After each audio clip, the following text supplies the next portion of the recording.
Hey guys, it's time for another tutorial! This month we're doing Zapdos. I'm going to go through a little bit of how I made this. So to start off, it's always good to have some kind of design or reference. Especially for an original design, you kind of want to draw something up or have somebody draw something up. So I started off with a bra that I got from Walmart, and basically you make your template, which I hand drew myself, and then I traced it onto some craft foam. This would be the thin craft foam, not the EVA foam for the breastplate or chest plate for you men out there. And basically, yeah, this stuff is thinner, so you can layer it if you want to. I don't think I really needed to. I did, however, use my template on a piece of poster paper, which I then glued the craft foam onto. I found that this made it a little more sturdy rather than just using craft foam pieces. For the next part, I used EVA foam, so the thick stuff, or else anti-fatigue mats, as you might find they are named in the store. And I just used an X-Acto knife to cut it out. I found that heating the blade made it a lot easier to cut. It does damage the blades, so I mean, eventually you just kind of have to replace them. But if you don't have a hot knife, it's a nice cheap trick to use. Then I used scissors to kind of finish up the edges and make them look nice. Probably better to use a Dremel for this part, but at the time I didn't have one, so I did what I could. Oh, and FYI, the easiest way to make templates is actually to wrap yourself in saran wrap, and then wrap that in tape, and then you just cut it off, and it's all ready to use and trace. As you can see, I also use a thin craft foam for the bracers, but I use 2 layers.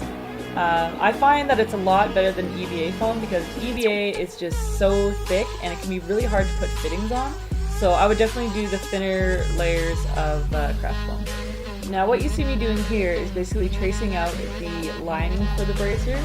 And I used the pieces that were already cut out and just basically about a ½ inch traced along those edges, which helped me create a really quick, easy way to make the lining.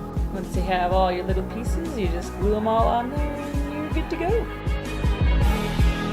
And of course I did this for the breastplate, the bracers, the belt, and every single piece of armor that I was wearing. So it's very tedious and time consuming, but it will add a lot of detail and look really nice when you're done. Now the LEDs were super tricky because I don't know how to solder my own LEDs or anything like that. So what I did, I went the cheap way and I went to the dollar store, bought the colored lights that I need. You can also buy lights online as well that are already pre-battery packed and everything. I made a small incision for each light and then pulled them through where I wanted them to be. You can't pull them through too much if you're using these ones because you have to put the jewels over top. I found that out afterwards. But anyway, so I reworked it and eventually got them to the point I wanted them to be. And then for the sake of comfort, I glued another piece of craft foam over the lights and wires. This will protect your skin from any rubbing or anything. And for the belt, I actually used a strip of lights, also found in the dollar store. Dollar store is my best friend. And yeah, that actually worked really well. I just poked holes individually where each of the lights were and lined them up, and it had a really neat effect actually. You can see them here glowing in all their glory. Now this was actually one of my favorite parts because it was super simple and I loved how it looked in the end. This is just acrylic water gel, which you can get at Walmart for $10. It is so much cheaper than buying resin. And it has the same effect. It's still super solid and works really nicely. I got silicone molds, which I borrowed from a friend. I'm actually going to be investing in my own because they work super well. The plastic ones do not work very well, so I don't suggest those. And yeah, you literally just mix them all up and pour them in the molds. It takes about a day or 2 for them to fully set, so definitely give yourself enough time. To paint these babies up, I just use nail polish. Again, something you can find at Walmart, the dollar store, wherever you like.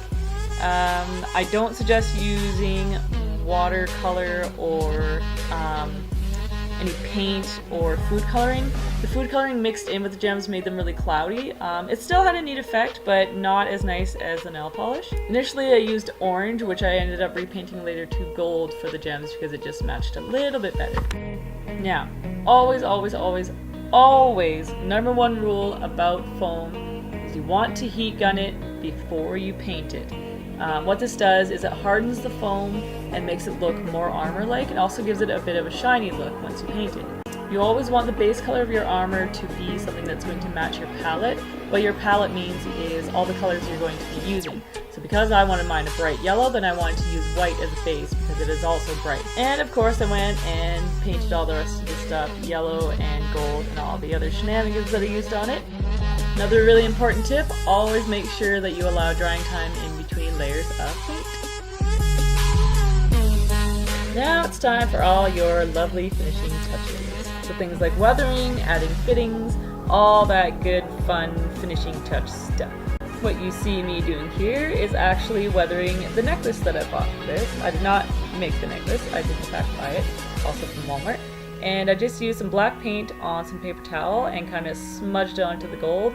That way it looked a little more weathered and ancient rather than brand new, bright, blindingly bright gold. And of course remember that once you're finished painting, to seal it with some kind of sealant. I'm keeping the wing tutorial for Zapdos separate simply because it's a pretty lengthy process, so that'll be a separate video coming up soon. If I missed anything, you guys have any questions, let me know in the comments below or feel free to message me directly. And I hope you guys enjoyed the video.